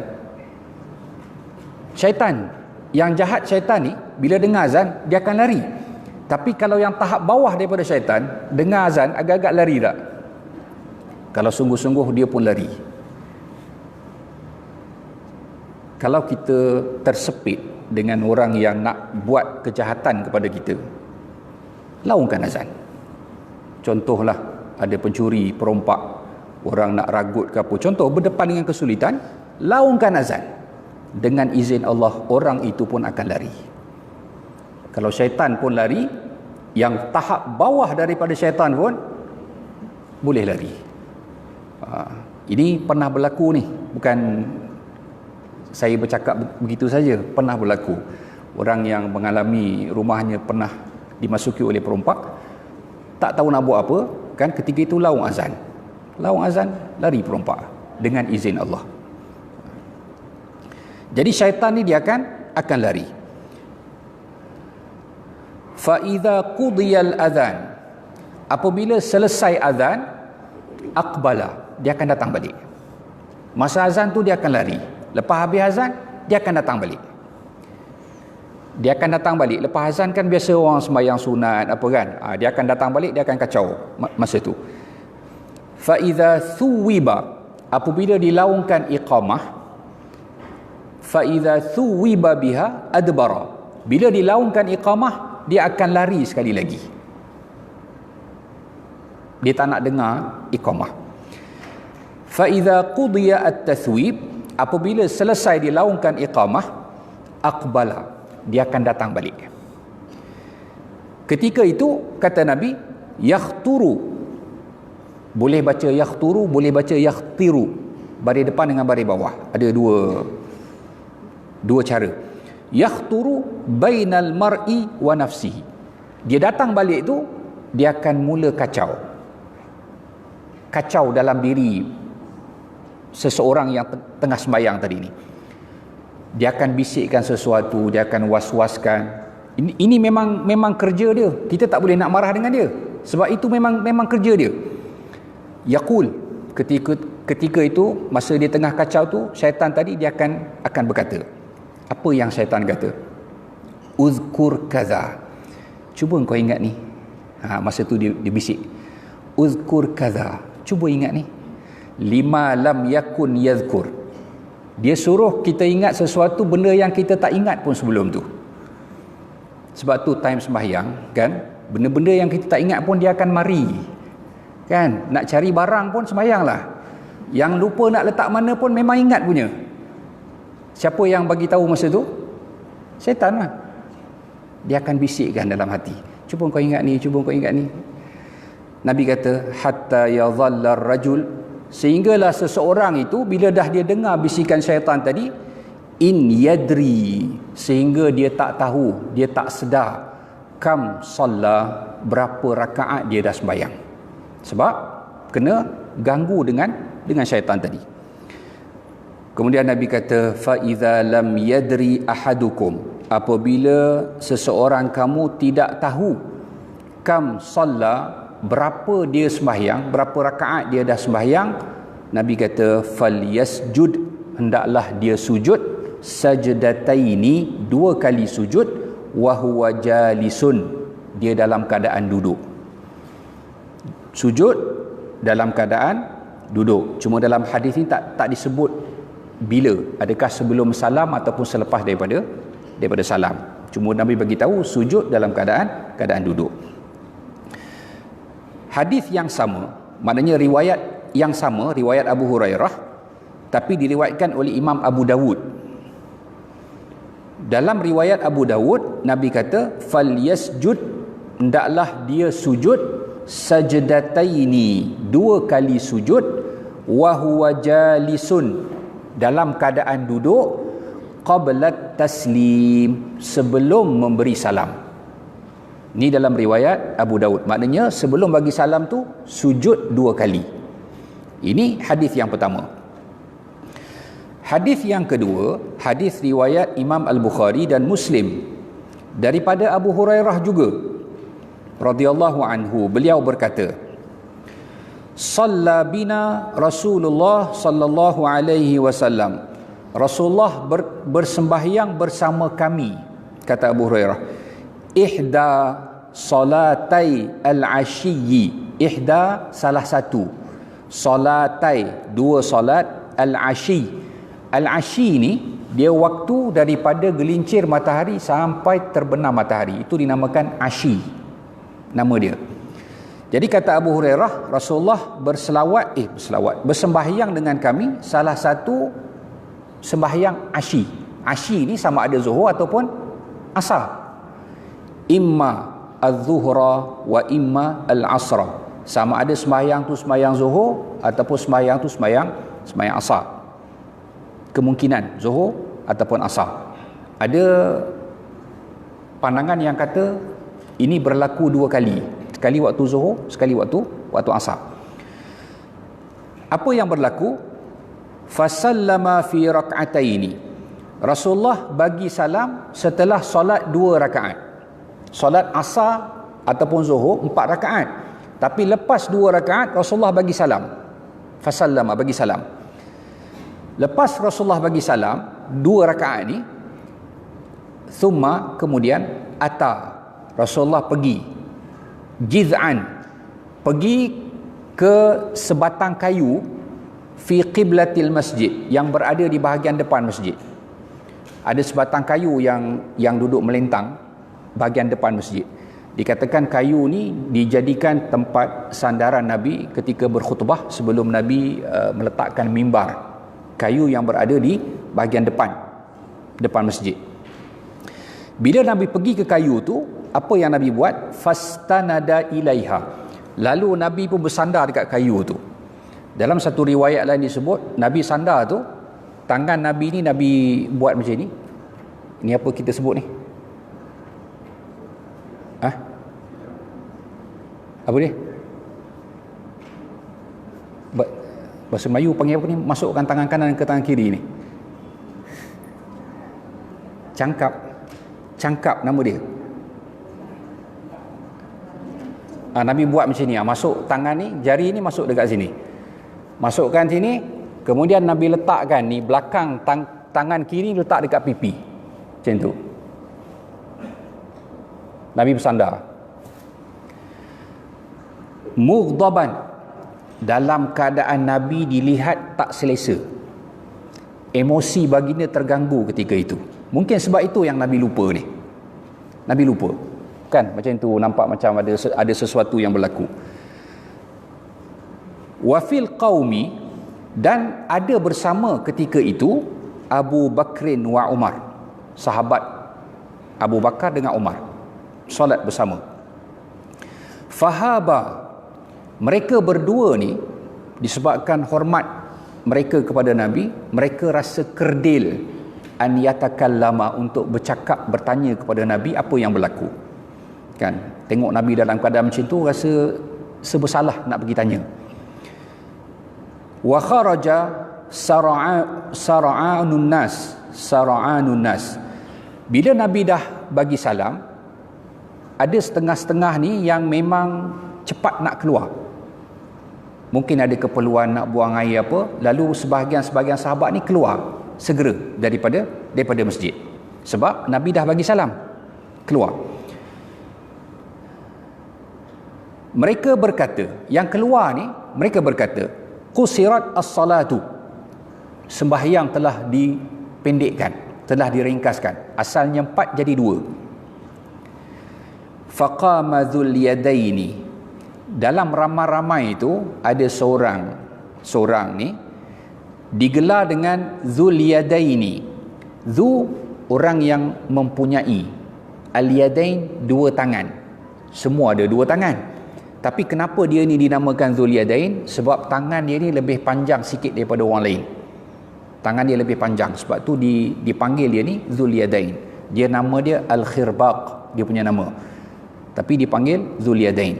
Jadi dzul yadain ni dia bangun, lalu dia pergi kepada Nabi sallallahu alaihi wasallam. Faqala, lalu dia pun berkata, ya Rasulullah, wahai Rasulullah, aku siratis salatu, aku sirat, adakah diringkaskan, adakah telah diqassarkan as-salatu. Qusirat ni boleh baca 2, qusirat ataupun aqasurat, dia boleh baca 2. Adakah sembahyang ni telah diringkaskan daripada 4 jadi 2? Amnasita, ataupun kau lupa ya Rasulullah. Tengok adab sahabat bila bertanya kan. Bila tengok sesuatu yang zahirnya nampak macam tak kena, tanya dulu. Jangan terus hukum salah. Kita nampak orang buat satu benda yang pada kita salah, jangan kita kata, kau tak kena buat macam ni. Tanya dulu, kan, kenapa macam ni? Mungkin dia buat tu ada sesuatu. Sahabat Nabi tengok dia tanya, kan, adakah solat ni telah dikosarkan ataupun engkau lupa ya Rasulullah, kan? Fa nazara an-nabiyyu sallallahu alaihi wasallam, lalu Nabi melihat yaminan wa shimalan. Nabi toleh ke arah kanan dan ke arah kiri. Nabi tengok, kan, macam pelik lah, kan.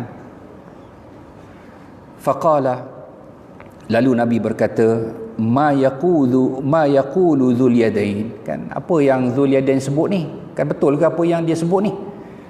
Qalu, sahabat-sahabat lain pun berkata, sadaq, betul, apa yang dzul yadain bagi tahu tu betul, maknanya tanya tu betul.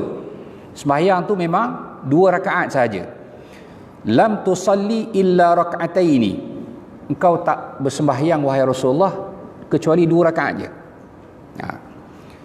Kemudian setelah Rasulullah berpuas hati dengan apa yang dibagi tahu oleh para sahabat tadi, fasalla rak'ataini, Rasulullah pergi balik ke tempat dia, sambung 2 rakaat lagi, sambung saja 2 rakaat, wasallama, lalu Rasulullah bagi salam, sambung 2 rakaat kemudian bagi salam. Setelah bagi salam, thumma kabbara, Rasulullah angkat takbir, thumma sajada, lalu baginda sujud. Ini sujud ni bila? Lepas salam, bukan sebelum salam. Thumma kabbara, lalu Rasulullah angkat takbir, farafa'a, angkat dia punya kepala. Thumma kabbara, kemudian Rasulullah takbir lagi, wasajada, sujud lagi sekali, 2 kali sujud. Thumma kabbara wa rafa'a, kemudian Rasulullah angkat takbir dan bangun daripada sujud. Qala, kata Abu Hurairah, wa ukhbirtu, dan aku diberitahu, an Imran bin Husain, daripada sahabat Nabi juga, Imran bin Husain, annahu qal, bahawa beliau berkata, wasallama, Rasulullah bagi salam lagi sekali.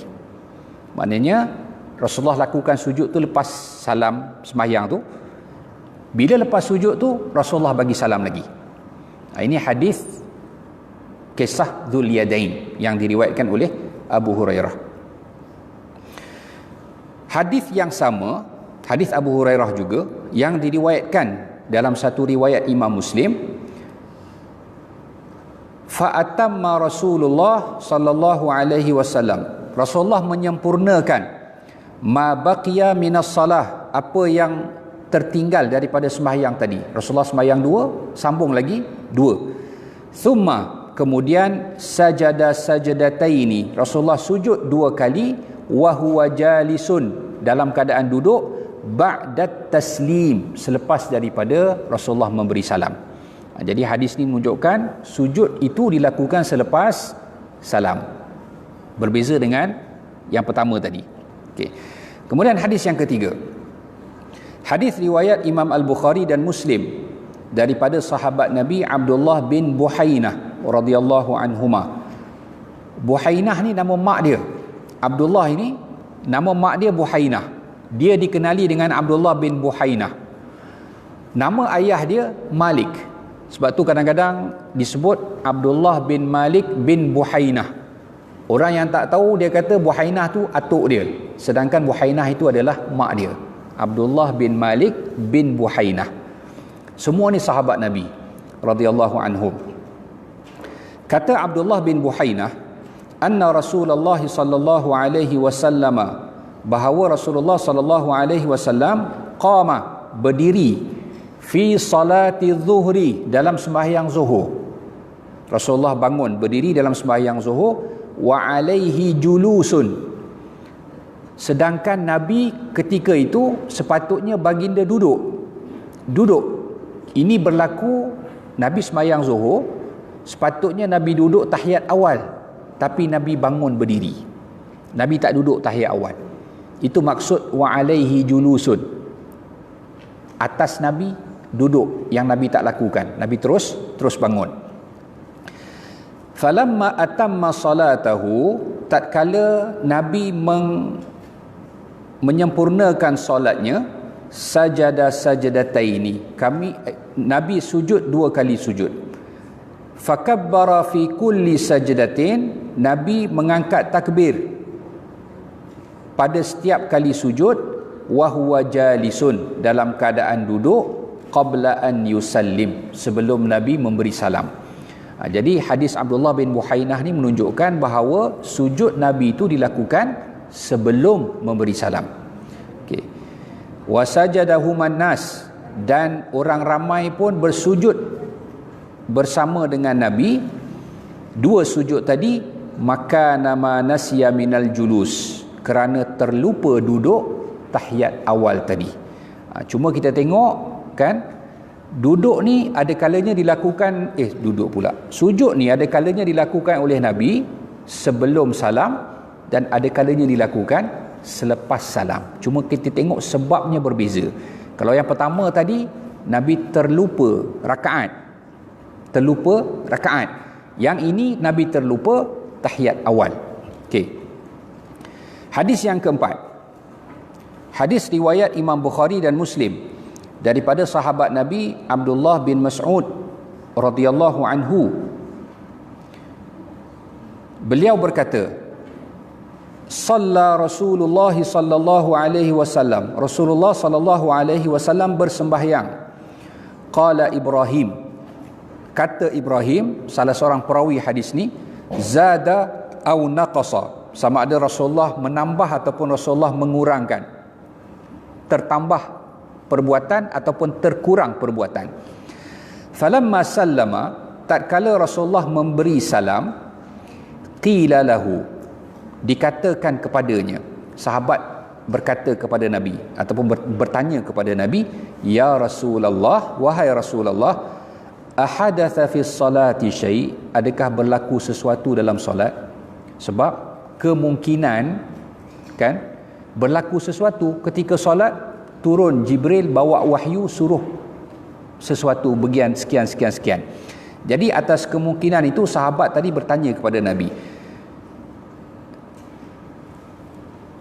Qala, Rasulullah bertanya, wa ma dzaka, apa kenanya?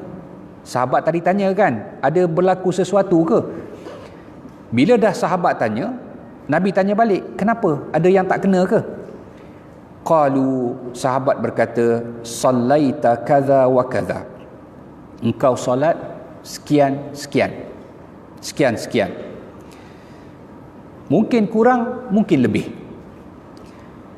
Setelah daripada itu, qala, kata Ibnu Mas'ud, fathanna rijlaihi, lalu Rasulullah pun melipatkan kakinya, wastaqbalal qiblah, menghadap ke arah kiblat, fasajada sajadataini, lalu Rasulullah sujud 2 kali, thumma sallama, lalu memberi salam. Thumma, kemudian, aqbala alaina biwajhihi, Rasulullah menghadap kami dengan mukanya. Rasulullah menghadap ke arah para sahabat. Faqala, lalu Rasulullah berkata, innahu law hadatha fi salati syai'un, kalau sekiranya berlaku sesuatu dalam sembahyang, ambatukum bihi, nescaya aku akan bagi tahu kepada kamu. Kan? Ada kadang-kadang berlaku sesuatu dalam sembahyang, perintah Jibril bawa turun wahyu, kan? Macam contohnya perintah supaya tukar kiblat. Bila berlaku perintah tu? Ketika dalam sembahyang. Rasulullah sembahyang 4 rakaat, kan? Perintah supaya tukar kiblat tu berlaku dalam sembahyang. Jadi masa tengah sembahyang tu Rasulullah pusing tukar kiblat. Ini berlaku dekat mana ni? Masjid 2 kiblat tu, Masjid Kiblatain dekat Madinah tu. Ketika tengah sembahyang tu turun perintah supaya tukar arah kiblat. Dulu menghadap ke arah Baitul Maqdis. Kemudian perintah tukar menghadap ke arah Kaabah. Itu bila tu? Dalam sembahyang. Jadi kata Nabi, kalau berlaku sesuatu, aku akan bagi tahu kepada kamu, kata Nabi. Walakin, tetapi, innama ana basyarun, aku ni manusia, kata Nabi. Aku ni manusia. Ansa, aku boleh lupa. Kama tansaun, seperti mana kamu lupa. Tapi lupa Nabi bukan lupa yang berkait dengan amanah untuk menyampaikan risalah Tuhan. Lupa biasa manusia, lupa. Dan lupa Nabi sebenarnya untuk mensyariatkan sesuatu. Kalau kita umat lupa, macam mana kita nak buat? Jadi kalaulah kata Nabi tak tunjuk, macam mana kita nak tahu benda tu? Jadi lupa Nabi itu pun sebenarnya ada hikmah dia. Jadi Nabi kata, ansa, aku pun lupa, kama tansaun, seperti mana kamu lupa. Fa idza nasitu, apabila aku lupa, fadzakkiruni, maka ingatkan aku. Wa idza syakka ahadukum, apabila seseorang kamu syak, ragu-ragu, fi salatihi, dalam salatnya, falyataharra as-sawaba, dia hendaklah memilih apa yang dia yakini betul. Kita bila lupa dalam sembahyang kan, pertama sekali kita kena cuba ingat, dah sembahyang 2 ke 3, dah sembahyang dah baca Fatihah ke belum, cuba ingat. Jadi kita boleh bertindak atas apa yang berat menurut hati kita. Itu yang dimaksudkan dengan falyataharra as-sawaba. Kalau ikut mazhab Syafi'i, hadis ni dengan hadis yang di bawah nanti, ragu-ragu ni sama je. Bila ada ragu-ragu, pilih yang yakin. Pilih yang yakin. Contoh macam mana? Bila kita sembahyang, kita ragu-ragu sama ada dah sembahyang 2 ataupun 3. 2 ataupun 3 ni, mana yang kita yakin? Yang kita yakin adalah yang paling sikit. Sebab itu yang memang kita dah buat, pasti buat 2. Jadi kita pilih yang paling sikit itu, sebab itu yang kita yakin. Tambah lagi 2 kalau sembahyang tu sembahyang 4 rakaat. Jadi kalau ikut mazhab Syafi'i, ragu-ragu ni semua sama je. Bila ragu-ragu, pilih yang paling yakin. Ini berbeza nanti, ada satu pandangan, dan pandangan ni dipegang oleh pandangan mazhab Hambali. Ragu-ragu ni dia ada beza. Sama ada ragu-ragu ni sama, dua-dua pihak ni sama. Macam 2 dengan 3 ni kita tak pasti yang mana. Dua-dua ni sama je. Sama. Dan satu lagi ragu-ragu, lepas tu kita boleh ingat, kita boleh cuba ingat, dan dia berat salah satu. Walaupun tak sampai ke tahap yakin, tapi dia berat salah satu. 2, 3, rasa macam 3. Berat 3. Dalam keadaan ni, walaupun tak sampai ke tahap yakin, kita boleh pilih 3. Walaupun itu yang bukan yang paling kurang. Kalau ikut Syafi'i, mazhab Syafi'i tadi 2 dengan 3, pilih yang kurang. Pilih yang 2. Tapi yang ini 2 dengan 3, tengok mana yang lebih berat. Kalau lebih berat 3, pilih yang 3. Ini maksud falyataharra as-sawaba. Cuba ingat mana yang dia rasakan betul pada dia. Ini dalam penjelasan bawah nanti akan ada masalah ini. Jadi Nabi kata, wa idza syakka ahadukum, apabila ragu-ragu seseorang kamu dalam solatnya, falyataharra as-sawaba, hendaklah dia pilih mana yang betul ikut dia. Falyutimma alaihi, lalu dia sempurnakan solat itu berdasarkan apa yang dia pegang. Thummal yasjud sajadataini, kemudian dia lakukan 2 kali sujud. Ini pun tak sebut sebelum salam ataupun lepas salam. Hadis yang sama dalam satu riwayat Imam Al-Bukhari, Nabi kata, wa idza syakka ahadukum fi salatihi, apabila seseorang kamu ragu-ragu dalam solatnya, falyataharra as-sawaba, hendaklah dia cuba ingat apa yang betul pada dia. 2 ke 3 cuba ingat apa yang betul, mungkin 2 mungkin 3. Falyutimma alaihi, lalu dia sempurnakan berdasarkan apa yang dia pegang. Thummal yusallim, kemudian dia memberi salam. Thumma yasjudu sajadataini, lalu lakukan 2 kali sujud. Jadi dalam tambahan ini, sujud ni dilakukan lepas bagi salam. Okey. Hadis yang sama juga dalam satu riwayat Imam Bukhari dan Muslim juga, anna Rasulullah sallallahu alaihi wasallam, bahawa Rasulullah shalla dhuhra khamsan, Rasulullah sembahyang zuhur 5 rakaat. Sembahyang zuhur 5 rakaat. Faqila lahu, maka dikatakan kepada Rasulullah, azida fi shalah, adakah sembahyang ni telah ditambah? Biasa kami sembahyang 4 je, ni sembahyang 5, adakah ditambah lagi 1? Faqala wa ma dzaka, apa? Rasulullah tanya, kenapa? Kan? Qala, maka sahabat tadi berkata, sallaita khamsan, engkau sembahyang 5 rakaat. Fasajada sajadataini, lalu Rasulullah sujud 2 kali sujud, ba'dama salam, setelah memberi salam. Rasulullah tambah rakaat, kemudian sujud setelah salam. Hadis yang kelima, hadis riwayat Imam Muslim daripada Abu Sa'id Al-Khudri radhiyallahu anhu, Nabi SAW bersabda, idza syakka ahadukum fi salatihi, apabila seseorang kamu ragu-ragu dalam solatnya, falam yadri, dia tidak tahu, kam shalla, berapa rakaat dia sembahyang, thalathan am arba'an, 3 rakaat ke 4 rakaat, falyatrah asyakka, buang ragu-ragu tadi, wal yabni ala mastaiqan, dan dia hendaklah berpegang kepada apa yang dia yakin. Ni beza dengan yang tadi. Yang tadi ala ghalib zon, sangkaan yang kuat, tapi yang ini yakin. Kalau ragu-ragu, berpegang pada yang yakin. 2 ke 3, 2. Sikit dengan banyak, pegang pada yang sikit. Mazhab Syafi'i dia selaraskan semua. Bila ragu-ragu je, ambil yang paling kurang. Tapi sebahagian ulama dia bezakan. Kalau dia teringat ada yang lebih kuat, dia berpegang kepada yang lebih kuat. Walaupun yang lebih kuat itu yang lebih banyak dia punya jumlah rakaat. Kemudian summa yasjudu sajdataini, lalu Nabi sujud 2 kali sujud, qabla an yusallim, sebelum Nabi memberi salam.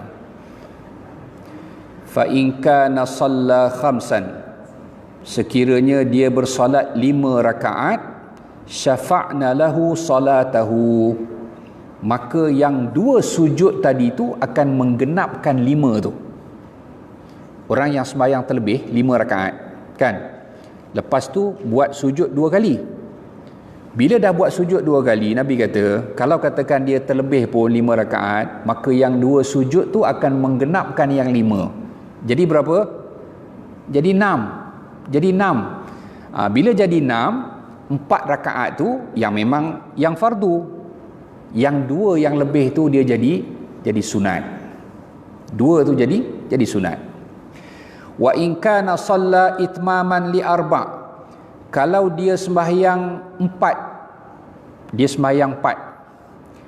kanata targhiman lisyaitan, maka yang 2 sujud itu dia akan menyebabkan syaitan jadi marah pada dia. Targhim ni asalnya, perkataan targhim, ragham ni tanah. Targhim ni maknanya kita letakkan tanah dekat hidung dia. Kan, kita kalau letak tanah dekat hidung orang tu marah tak? Orang tu marah, ambil tanah pergi letak kat hidung dia. Kan? Marah kan? Macam itulah kalau buat dekat syaitan. Kan, soalannya ambil tanah tu letak dekat hidung dia, maknanya menghinakan dia. Jadi kalau katakan kita buat sujud ini, sebenarnya kita telah menyebabkan syaitan tu marah dengan kita. Kan syaitan kan dia tak nak sujud. Allah suruh dia sujud dengan Adam, dia tak nak sujud kan? Iblis, bapa dia. Allah sujud, dia tak nak sujud. Bila kita sujud, dia akan marah dengan kita. Jadi kita ni digalakkan untuk membuatkan syaitan itu lebih banyak marah dengan kita. Lagi banyak kita buat dia marah, lagi bagus. Jadi kalau dituntut sujud, walaupun sunat, tapi baiknya sujud, sebab syaitan akan marah dengan kita.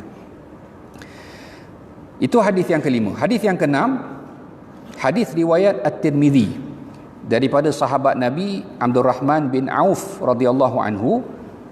Nabi SAW bersabda, idza saha ahadukum fi salatihi, apabila seseorang kamu terlupa dalam sembahyangnya, falam yadri, dia tidak tahu, wahidatan shalla au thintaini, sama ada dia sembahyang tu 1 rakaat ataupun 2 rakaat, falyabni ala wahidah, maka hendaklah dia berpegang kepada 1.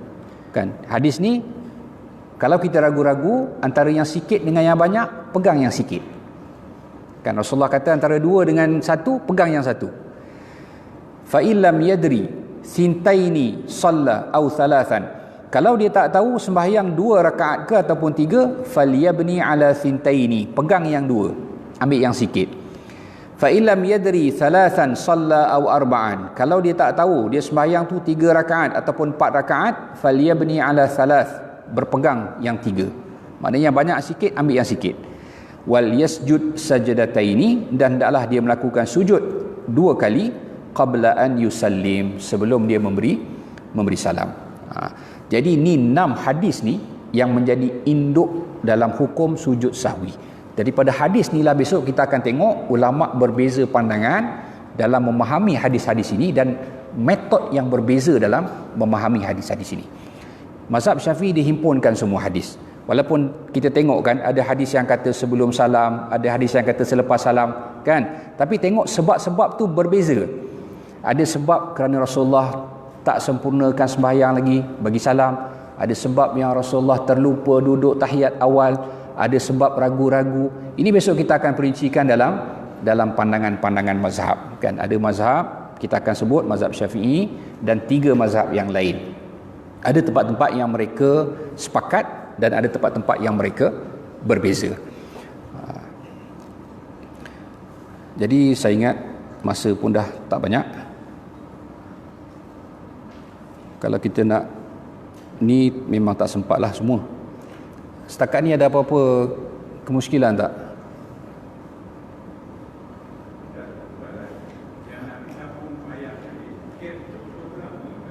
Itu Nabi masih berada dalam masjid. Tak, belum. Nabi belum keluar lagi. Sebab lepas habis semayang aja, Dzul Yadain ni pergi jumpa dengan Nabi. Pergi jumpa dengan Nabi, bagi tahu kan, tanya kan, adakah semayang ni dah dikosarkan ataupun lupa? Nabi pun rasa pelik lah. Tanya dengan sahabat-sahabat yang lain, nak confirmkan betul ke apa yang Dzul Yadain sebut. Sahabat kata betul. Rasulullah pergi balik, sambung 2 rakaat lagi. Maknanya tempoh tu tak lama sangat lah. Masih berada dalam masjid lagi. Kalau dah lama sangat, dah balik rumah apa semua, dah salin baju apa semua tu, itu kena semayang baliklah daripada awal. Jadi apa saja yang berlaku pun, kalau masih singkat lagi dia punya masa, kita boleh sambung aja. Nanti besok dalam sujud sahwi pun katakan, walaupun mazhab Syafi'i berpegang semua sujud sahwi dilakukan sebelum kita bagi salam kan. Kalau kata kita terlupa nak sujud sahwi, kita dah bagi salam, dah siap-siap, Assalamualaikum warahmatullahi, Assalamualaikum warahmatullahi, baru kita teringat, tadi patutnya sujud sahwi, kita boleh patah balik lagi, duduk balik, Allahu Akbar, takbir balik kan, niat untuk sujud sahwi, sujud balik. Boleh. Maknanya bila tempoh dekat, kita boleh patah balik. Sama juga dengan orang yang dia semayang ikut imam dia berhadas, contoh kan, imam tu berhadas, imam mungkin lupa dia semayang tu dia berhadas. Jadi katakan lepas semayang imam baru bagi tahu dia tu berhadas. Dan mungkin ketika itu kita ni masbuk, kita ni makmum masbuk. Kalau makmum yang ikut daripada imam daripada awal, walaupun imam tu berhadas, bila imam dah bagi salam, sembahyang makmum semuanya sah, tak perlu ulang. Tapi katakan ada makmum yang berhadas, dan makmum berhadas pula, ni bateri dah lemah lah ni. Imam berhadas, makmum masbuk, makmum tu masbuk kan. Makmum masbuk dia wajib baca apa yang dia sempat, baki bacaan tu imam tanggung. Tapi bila imam tadi berhadas, imam tak boleh tanggung bacaan Fatihah makmum. Jadi makmum masbuk tadi ni dia terpaksa baca, habiskan bacaan dia sendiri.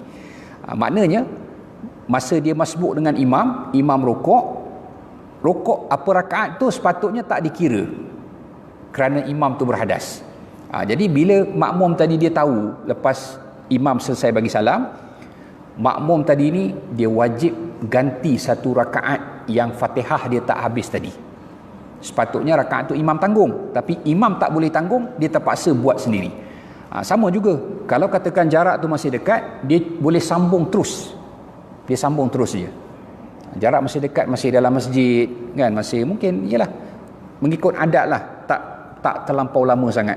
Tapi kalau dah balik rumah, dah mandi, salin baju semua, itu kena ulang baliklah sembahyang daripada awal. Wallahu a'lam. Ada apa-apa lagi?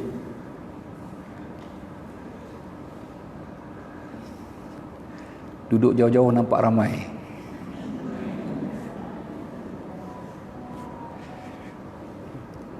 Okey, tak ada apa Ada lagi 2 minit. Tak ada apa. Ya, Puan.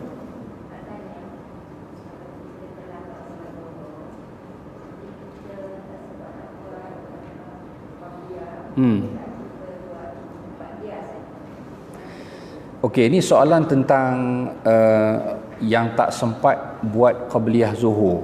Sebab apa tak sempat? Terlambat. Maksud terlambat tu okeylah macam ni. Dia sebenarnya, saya bagi tahu ni berdasarkan pandangan mazhab Syafi'i. Dia sunat qabliyah dengan ba'diyah ni ada waktu dia. Dia ada waktu. Sunat qabliyah, waktu dia bermula dengan masuknya waktu solat fardu tersebut. Kalau zuhur, azan zuhur tu masuklah waktu solat qabliyah zuhur. Dan waktu dia berakhir dengan habisnya waktu zuhur. Habis waktu zuhur, habis waktu solat qabliyah. Solat ba'diyah, dia masuk waktu selepas dilakukan solat fardu dia. Kalau waktu zuhur, lepas dia solat zuhur tu barulah masuk. Kan, selagi dia tak solat zuhur, tak masuk waktu solat ba'diyah. Kan, kalau orang yang tak semayang zuhur, dia tak bolehlah nak buat solat ba'diyah zuhur. Sebab tak masuk dia punya waktu. Okey. Jadi kalau ikut pandangan mazhab Syafi'i, kita tak sempat nak buat solat qabliyah. Kan, contohnya macam kita datang masjid lah. Kita datang masjid waktu zuhur, sampai-sampai tu imam dah semayang dah. Imam dah semayang zuhur. Sempat tak buat solat qabliyah? Boleh kalau nak buat, tapi afdalnya daripada tertinggal dengan imam, kita terus ikut imam semayang zuhur. Okey. Jadi qabliyah tadi macam mana? Qabliyah tadi kita boleh buat selepas kita semayang zuhur, semayang fardu. Sebab waktu dia tu masih ada. Ya, masih ada. Lepas kita semayang fardu zuhur, buat solat qabliyah zuhur. Ya. Bukan qada. Sebab waktu itu masih ada. Semayang subuh. Ya. Yang qada ni bila kita buat tu di luar daripada waktu dia. Dalam waktu asar katakan, kita tak sempat tadi buat qabliyah zuhur, kita boleh qada semayang tu dalam waktu asar. Itu jadi qada. Tapi selama masih dalam waktu zuhur, dia bukan dianggap sebagai qada. Ini pandangan mazhab Syafi'i, walaupun ada perbezaan dengan mazhab yang lain. Lepas kita semayang subuh, kita tak sempat buat qabliyah subuh. Datang masjid, imam dah semayang dah. Kalau buat dekat rumah tak apalah, waktu tu panjang, kita boleh buat semayang qabliyah dulu, lepas tu baru buat semayang subuh. Tapi kalau datang masjid, imam dah semayang subuh katakan, itu ikut dengan imam. Lepas semayang subuh tu, kita buat semayang qabliyah yang tak sempat buat tadi. Boleh tak? Boleh. Semayang sunat pun kalau tak sempat buat dalam waktu, kita boleh qada dalam waktu-waktu yang lain. Qabliyah subuh tadi, kalau tak sempat buat pagi tadi, kita boleh qada. Bila qada? Sekarang boleh. Sekarang ni qada semayang qabliyah. Semayang tahajud malam tadi. Biasa kita bangun semayang tahajud, tak sempat. Tak sempat tu pasal apa? Bukan tak sempat sebenarnya, pasal tak bangun. Bila boleh qada? Bila-bila masa. Sekarang ni boleh. Kan? Ini antara petua kalau nak jaga betul semayang tahajud. Jangan tinggal walaupun dengan qada kan. Setiap hari tahajud bila? Tahajud pukul 1. Bukan 1 malam, 1 tengah hari. Wallahu a'lam. Okey.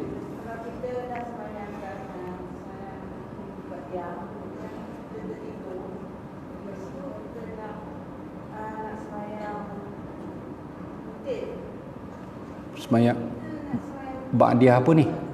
Ba'diyah apa? Ba'diyah Isya. Okey,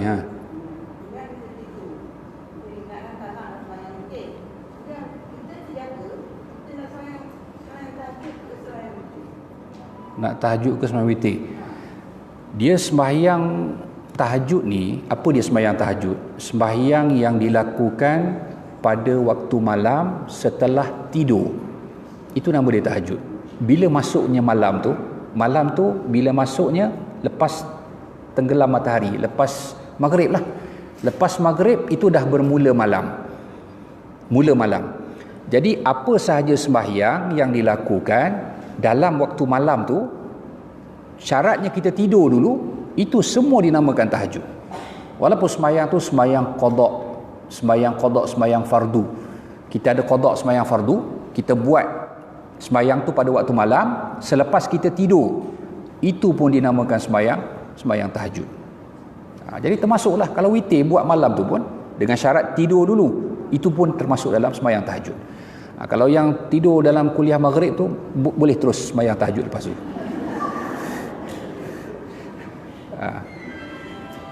Dia masuk dalam tahajud semua. Cuma syarat witir ni, syarat dia mesti dilakukan setelah dilakukan sembahyang fardu isyak. Ini pandangan mazhab Syafi'i. Wallahu a'lam. Okey, ada apa tak ada apa ingat sebelum kita tutup majlis, baca kafarah majlis dan selawat ke atas Nabi. Allahumma salli ala sayyidina Muhammad wa ala ali sayyidina Muhammad. Subhanallah bihamdi, subhanakallahumma bihamdik, asyhadu an la ilaha illa anta, astaghfiruka wa atubu ilaik. Sallallahu ala sayyidina Muhammad wa ala alihi wa sahbihi ajma'in. Walhamdulillahi rabbil alamin.